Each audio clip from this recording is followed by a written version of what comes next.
Hello दोस्तों, मैं सतीश कुमार। स्वागत है आपका यूट्यूब चैनल गलोरियस स्टडी पॉइंट में। दोस्तों, आज मैं आप लोगों के लिए एक स्पेशल सीरीज लेकर आया हूं और इस सीरीज में हम आपको बताएंगे क्लास 10th का मैथ का ऑब्जेक्टिव, जो बहुत ही महत्वपूर्ण रहेगा दोस्तों, क्योंकि आप लोगों का एग्ज़ाम बहुत ही नज़दीक आ चुका है और एग्ज़ाम को मद्देनजर रखते हुए हम आपको मैथ का ऑब्जेक्टिव 25 को जो VVI है उसको मैं कराने जा रहे हैं। तो चलिए प्रश्न नंबर 1 की ओर। तो चलिए प्रश्न नंबर 1 में है कि निम्नलिखित में कौन सी अभाज्य संख्या है। तो दोस्तों ऑप्शन नंबर ए में है 27, बी में है 35, सी में है 13 और डी में है 56। दोस्तों अभाज्य संख्या इनमें से कौन है उसको छांटना है। तो चूंकि हम जानते हैं कि अभाज्य संख्या कहते हैं किसे, तो अभाज्य संख्या उसे कहते हैं यानी वैसी संख्या जिसका जो एक और स्वयं से कटे और किसी दूसरी संख्या से ना कटे, तो वह संख्या क्या कहलाती है? अभाज्य संख्या कहलाती है। तो जैसे में देखिए 27 है जो 3 से कट जाती है, 35 भी कट जाती है, 56 भी कट जाती है, लेकिन 13 जो है वो सिर्फ और सिर्फ 13 से ही कटेगी और 1 से कटेगी। यानी हम कह सकते हैं कि एक और स्वयं से जो कटे और कोई दूसरी संख्या से ना कटे तो वही अभाज्य संख्या होती है। तो दोस्तों पहला का राइट आंसर हो जाएगा सी। तो अभाज्य संख्या कौन होगा? 13 होगा। तो चलिए प्रश्न नंबर 2 की ओर चलते हैं। तो प्रश्न नंबर 2 है, यदि ए और बी अभाज्य संख्या है तो लसाअ ए बी का होगा। तो दोस्तों लसाअ अगर हमको निकालना है तो जिसको लसाअ अगर नहीं निकालता है तो उसको हम गुना कर देते हैं। जैसे अगर पूछेगा 5 और 3 का लसाअ, तो दोस्तों इसमें नहीं लगेगा, तो नहीं लगेगा तो क्या हो जाएगा? गुना हो जाएगा। 5 तिहाई 15। अगर 2 3 के पूछेगा 2 तिहाई 6। तो दोस्तों यहाँ पूछ रहा है यदि ए और बी अभाज्य संख्या है, क्या संख्या, कौन संख्या है? अभाज्य संख्या। तो लसाअ, तब अभाज्य संख्या जब रहेगा तो उसमें कोई से लगवे नहीं करेगा, तो इसमें डायरेक्ट गुना करेंगे। तो ए और बी का क्या करेंगे? गुना। तो ए बी होना चाहिए। तो ए बी कौन सा ऑप्शन में है दोस्त? तो ए बी है सी में। तो दोस्तों 2 का राइट आंसर सी होगा। ए और बी अभाज्य संख्या हो तो लसाअ क्या होगा? A B. तो चलिए 2 का राइट आंसर सी। चलिए प्रश्न नंबर 3 की ओर चलते हैं। प्रश्न नंबर 3 में है कि यदि किसी समकोण त्रिभुज में यदि एक भुजा का वर्ग अंत भुजाओं के वर्गों के योगफल के बराबर हो तो पहली भुजा के सामने का कोण समकोण होता है। तो यह कौन सा प्रमेय है दोस्त? दोस्त जानते हैं कि ई त्रिभुज है, ठीक है। तो कह रहा है कि किसी समकोण त्रिभुज में यदि एक भुजा का वर्ग, एरा मान लेते हैं ए, इसको मान लेते हैं बी, इसको मान लेते हैं सी, ठीक है। एक भुजा का वर्ग, तो दोस्त एक भुजा का वर्ग यानी सी स्क्वायर मान लेते हैं, अन्य दो भुजाओं के वर्गों के योगफल के बराबर हो। यानी अन्य दो भुजा कौन बचा? ए बी बचा और बी सी बचा।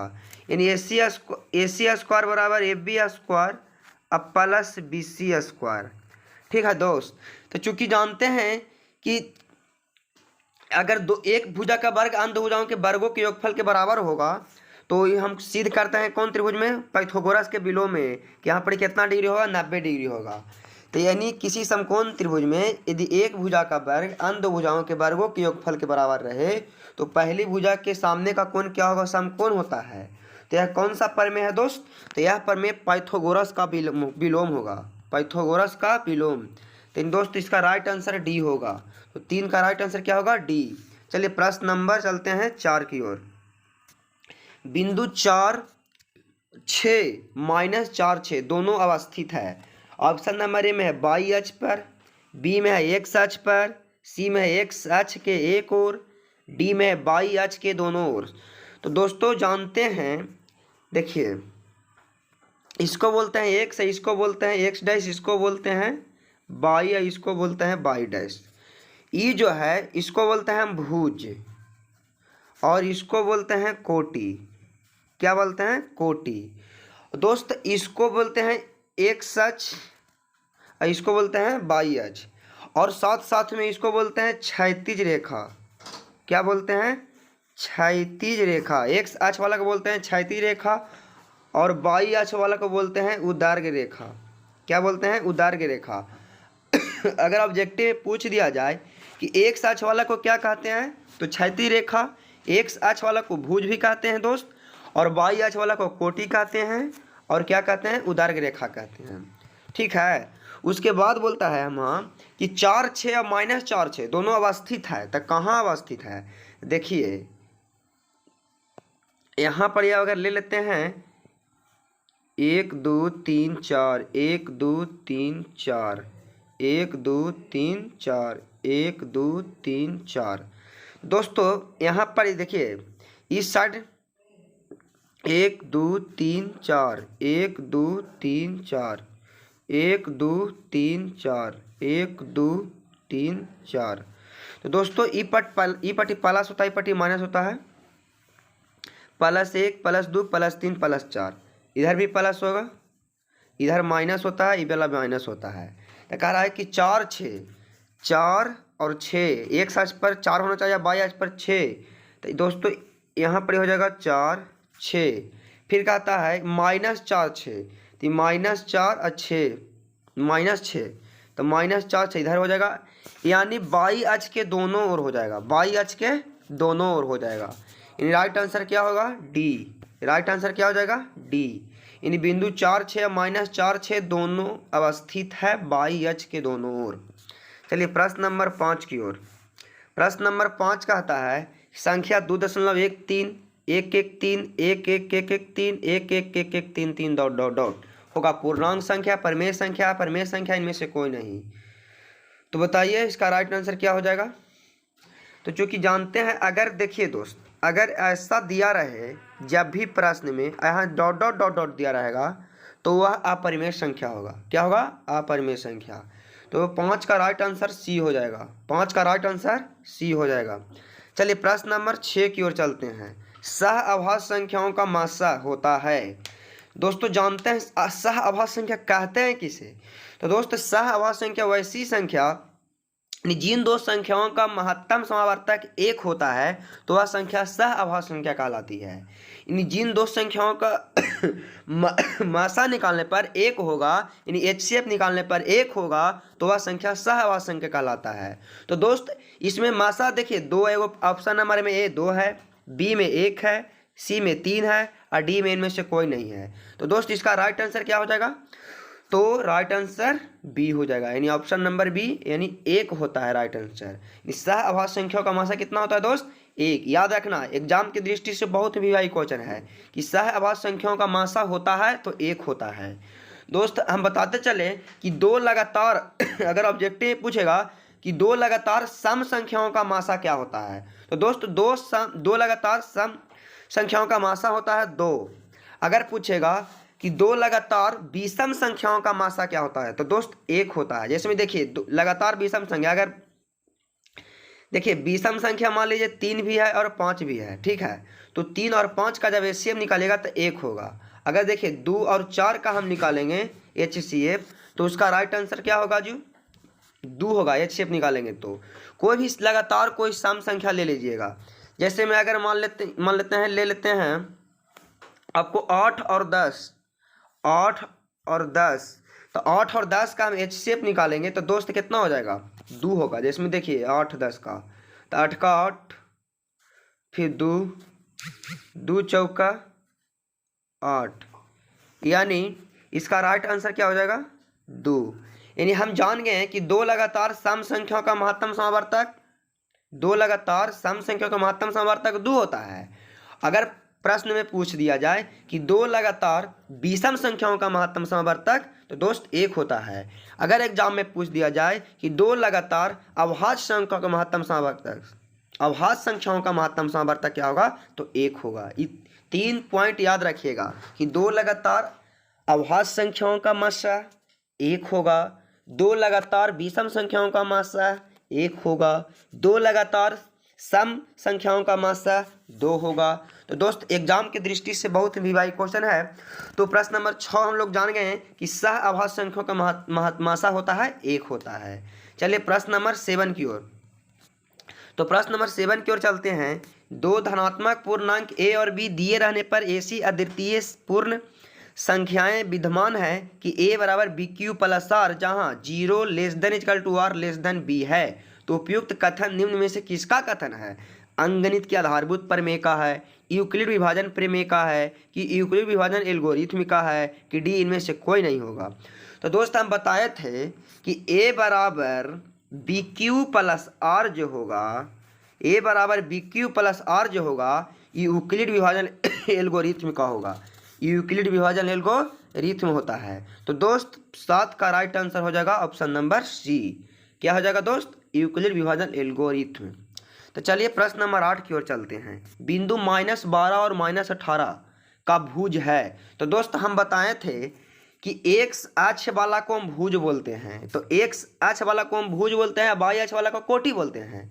तो सबसे पहले एक्स आता है, उसके बाद वाई आता है। तो देखिए -12 और माइनस कितना है? 18 है। तो सब इससे पहले -12 आया है, तो -12 का संबंध किससे है? एक्स से, यानी एक्स को कोई क्या कहेंगे? भुज कहेंगे। क्या कहेंगे दोस्त? भुज। बताइए तो इसमें -12 क्या होगा दोस्त? तो -12 और -18 का भुज है, तो भुज क्या होगा दोस्त? तो -12, यानी ऑप्शन नंबर ए होगा।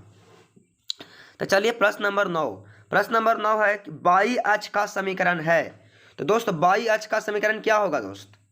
तो बाई अक्ष का समीकरण होगा x बराबर 0, x बराबर 0। इन 9 का राइट आंसर क्या होगा? बी। 9 का राइट आंसर क्या होगा? बी। चलिए प्रश्न नंबर 10 की ओर। प्रश्न नंबर 10, किसी तल में एक बिंदु के स्थान निर्धारण के लिए कितने लंबिक रेखाओं की आवश्यकता होती है? चलिए दोस्त इसका राइट आंसर बताइए कमेंट के माध्यम से। 10 का राइट आंसर बताइए। किसी तल में एक बिंदु के स्थान निर्धारण के लिए कितनी लंबिक रेखाओं की आवश्यकता होती है?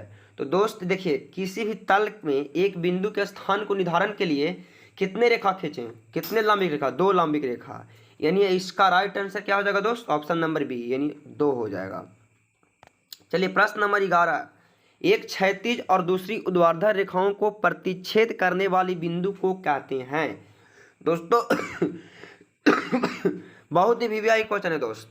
जिसमें देखिए ये 2 को रेखा है, ये सब प्रतिच्छेद कर दिया। तो हम बताए थे कि इसको बोलते हैं एक्स, इसको बोलते हैं एक्स, इसको बोलते हैं एक्स डैश, इसको बोलते हैं वाई, या इसको बोलते हैं वाई डैश। तो दोस्त यहाँ पर इसको बोलते हैं क्षैतिज रेखा, एक अक्ष वाला को क्षैतिज, और इसको बोलते हैं ऊर्ध्वाधर रेखा। को प्रतिच्छेद करने वाले बिंदु को क्या कहते हैं? तो दोस्त प्रतिच्छेद कहाँ पर कर रही है? तो प्रतिच्छेद इस बिंदु पर कर रही है। तो जब इस बिंदु पर जब कर रही है तो इसको हम बोलते हैं मूल बिंदु। क्या बोलते हैं दोस्त? मूल बिंदु बोलते हैं। क्या बोलते हैं? मूल बिंदु। अब दोस्त याद रखिएगा कि मूल बिंदु का निर्देशांक क्या होता है? तो मूल बिंदु का निर्देशांक 0 0 होता है। तो एक क्षैतिज और दूसरी ऊर्ध्वाधर रेखाओं को प्रतिच्छेद करने वाली बिंदु को क्या कहते हैं दोस्त? तो मूल बिंदु कहते हैं। और मूल बिंदु का निर्देशांक होता है 0 0। तो याद रखिएगा, अगर एग्जाम में पूछ दिया जाए कि मूल बिंदु का निर्देशांक क्या होता है दोस्त, तो 0 0। ठीक है दोस्त। चलिए प्रश्न नंबर 12। प्रश्न नंबर 12 है, निर्देशांक अक्ष तल 4 भागों में विभाजित करती है, तो प्रत्येक भाग को क्या कहते हैं? निर्देशांक अक्ष तल 4 भागों में विभाजित करती है, तो प्रत्येक भाग को क्या कहते हैं? बहुत ही वीवीआई क्वेश्चन है दोस्त। इसमें देखिए निर्देशांक अक्ष तल 4 भागों में विभाजित होगा, 1 2 3 4, 4 भाग में विभाजित हो गया। तो प्रत्येक भाग को क्या कहेंगे? तो दोस्त प्रत्येक भाग को हम चतुर्थांश के नाम से जानते हैं। क्या दोस्त? चतुर्थांश के नाम से जानते हैं। यानी 12 का राइट आंसर सी हो जाएगा। ठीक है, यानी निर्देशांक अक्ष तल 4 भागों में विभाजित करती है, तो प्रत्येक भाग को क्या कहते हैं दोस्त? तो चतुर्थांश कहते हैं। याद रखिएगा, एग्जाम के दृष्टि से बहुत वीवीआई क्वेश्चन दोस्त। निर्देशांक अक्ष तल 4 भागों में विभाजित करती है, तो प्रत्येक भाग को क्या कहते हैं दोस्त? तो चतुर्थांश कहते हैं। क्या कहते हैं? चतुर्थांश कहते हैं। चलिए प्रश्न नंबर 13। प्रश्न नंबर 13 है कि अंकगणित का आधारभूत प्रमेय किस गणितज्ञ ने प्रतिपादित किया? तो दोस्त इसका राइट आंसर बताइए कमेंट के माध्यम से। ऑप्शन नंबर ए में है आर्यभट्ट, बी में यूक्लिड, सी में गॉस, और डी में इनमें से कोई नहीं। तो दोस्त इसका राइट आंसर बताइए जी। राइट आंसर हो जाएगा ऑप्शन नंबर सी। क्या हो जाएगा दोस्त? सी। चलिए प्रश्न नंबर 14 की ओर चलते हैं। तो प्रश्न नंबर 14 है, एक परिमेय संख्या और एक अपरिमेय संख्या के योग का अंतर क्या होती है? तो 14 का राइट आंसर बताइए। एक परिमेय संख्या और एक अपरिमेय संख्या के योग का अंतर क्या होती है?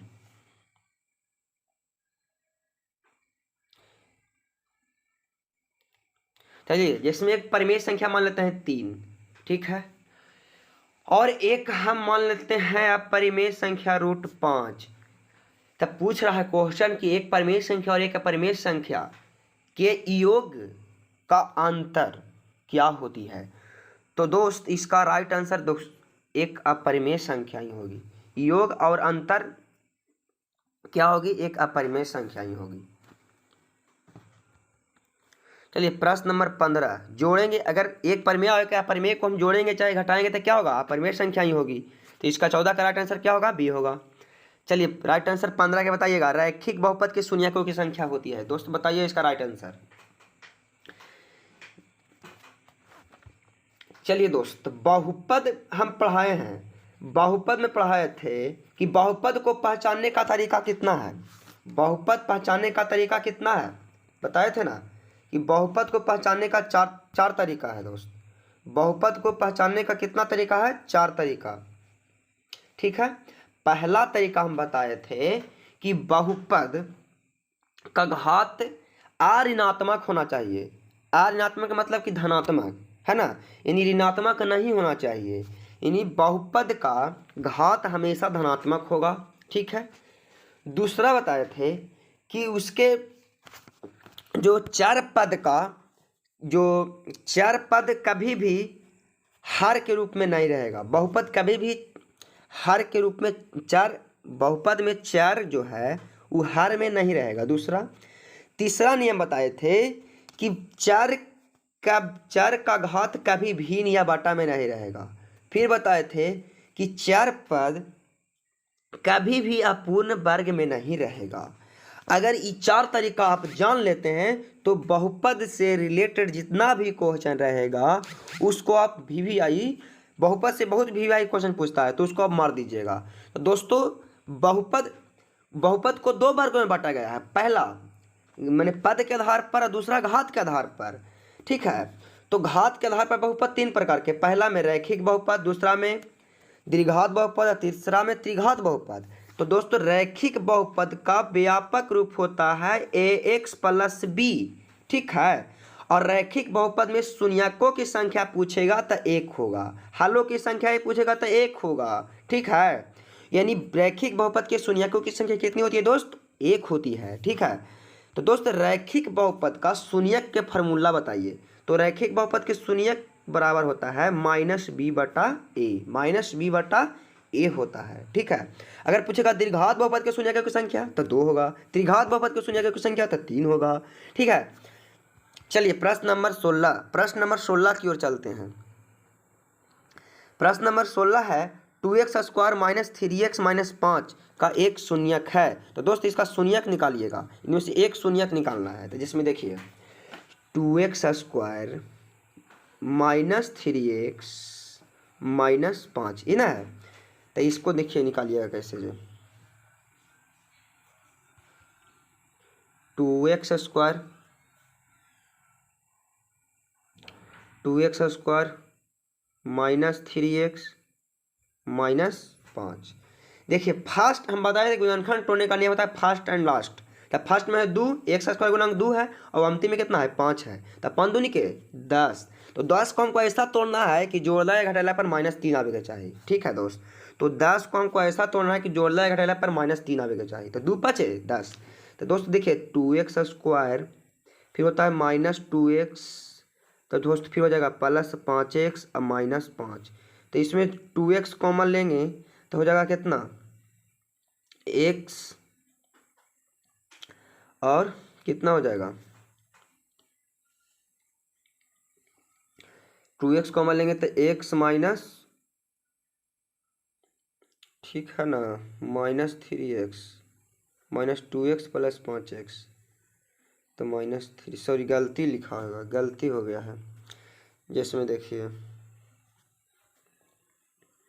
2x² -3x है और -5 है, ठीक है। तो हो जाएगा 2x² +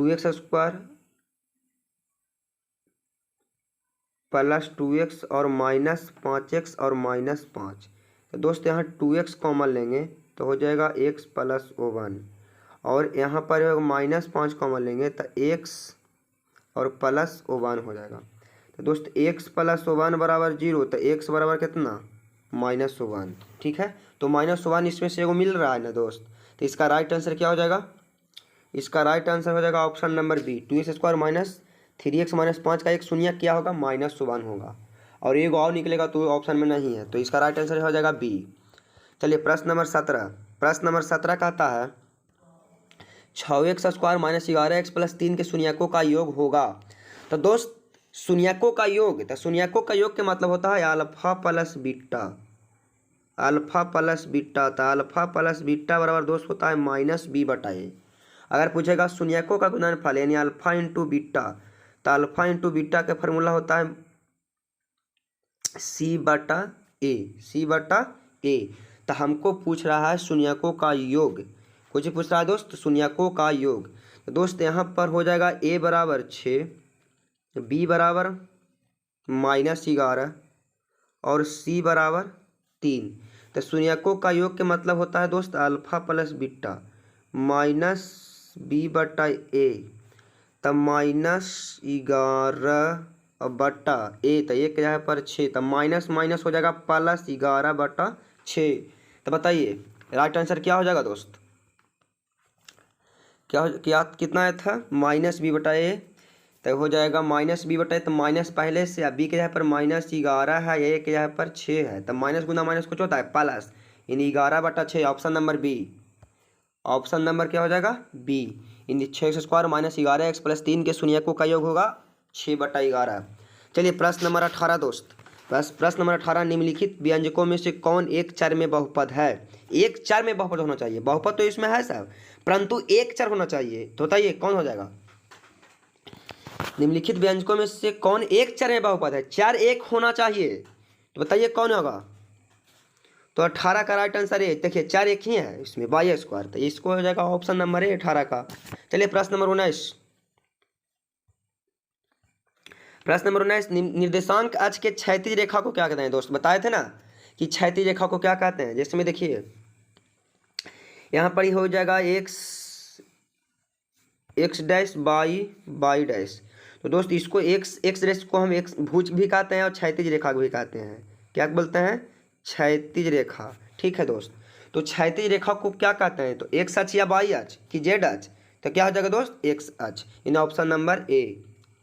चलिए प्रश्न नंबर 20। प्रश्न नंबर 20 कहता है 3θ बराबर 90 डिग्री, तो cos θ का मान क्या होगा? देखिए दोस्त 3θ बराबर 90 डिग्री, ठीक है, तो थीटा बराबर हो जाएगा 90/3, 30 तिहाई 90, यानी थीटा का मान कितना है? 30। तो cos θ है ना, तो थीटा के यहाँ पर 30 रखेंगे, तो cos 30 डिग्री, तो cos 30 डिग्री का मान होता है √3/2, तो यानी ऑप्शन नंबर ए हो जाएगा। चलिए 21 नंबर क्वेश्चन, दिए गए समकोण त्रिभुज ABC में AB/AC होगा। तो दोस्त यहाँ पर देखिए यहाँ 90 डिग्री है, 90 डिग्री जब है तो ये हो जाएगा H। क्या हो जाएगा? H हो जाएगा। हमको पूछ रहा है कौची अल्फा दिया हुआ है, तो अल्फा जब इसको दिया हुआ है तो जब यहाँ पर कोई कोण दिया हुआ है तो इसको सामने वाला भुजा BC हो जाएगा, तो BC हो जाएगा। तो कोई भी हम बताए थे कि थीटा के सामने वाली जो भुजा होती है वो लंब होती है, यानी ये वाला P हो जाएगा। तो दोस्त ये H ये P, तो ये वाला कुछ हो जाएगा B। तो हमको पूछ रहा है AB/AC, तो दोस्त AB, तो AB कुछ हो जाएगा B, और AC पूछ रहा है AC, तो AC क्या दिया हुआ है? H, यानी B/H किसका फार्मूला होता है दोस्त? साइन थीटा का फार्मूला कुछ होता है P/H, cos थीटा के B/H, यानी cos अल्फा, cos अल्फा यानी कुछ होगा दोस्त B/H, यानी ऑप्शन नंबर क्या हो जाएगा? B, option number B, cos alpha बराबर B/H, B/H यानी AB/AC, B/H यानी cos अल्फा हो जाएगा दोस्त। चलिए दोस्त प्रश्न नंबर 22, cot² थीटा किसके बराबर होगा दोस्त? बताइए राइट आंसर इसको। तो दोस्त हम जो कि जानते हैं कि cosec square theta minus cot square theta बराबर कितना होता है? 1 होता है। ठीक है, हमको मान पूछ रहा है कॉट स्क्वायर थीटा का, तो कॉट स्क्वायर थीटा का मान निकालेंगे, तो कॉट स्क्वायर थीटा बराबर कौसेक स्क्वायर थीटा -1। तो कौन सा ऑप्शन में दोस्त? ऑप्शन नंबर सी में। यानी ऑप्शन नंबर सी हो जाएगा। कॉट स्क्वायर थीटा किसके बराबर होगा? कोसेक स्क्वायर थीटा माइनस 1 का। चलिए प्रश्न नंबर 23 में, निम्नांकित में से कौन बहुपद नहीं है दोस्त? हम बताए थे ना बहुपद पहचानने का तरीका, 4 ने बता दिए थे कि पहला बताए थे कि 4 पद का घात धनात्मक हो, दूसरा 4 पद हार में ना हो, 4 पद अपूर्ण वर्ग में ना हो, ठीक है।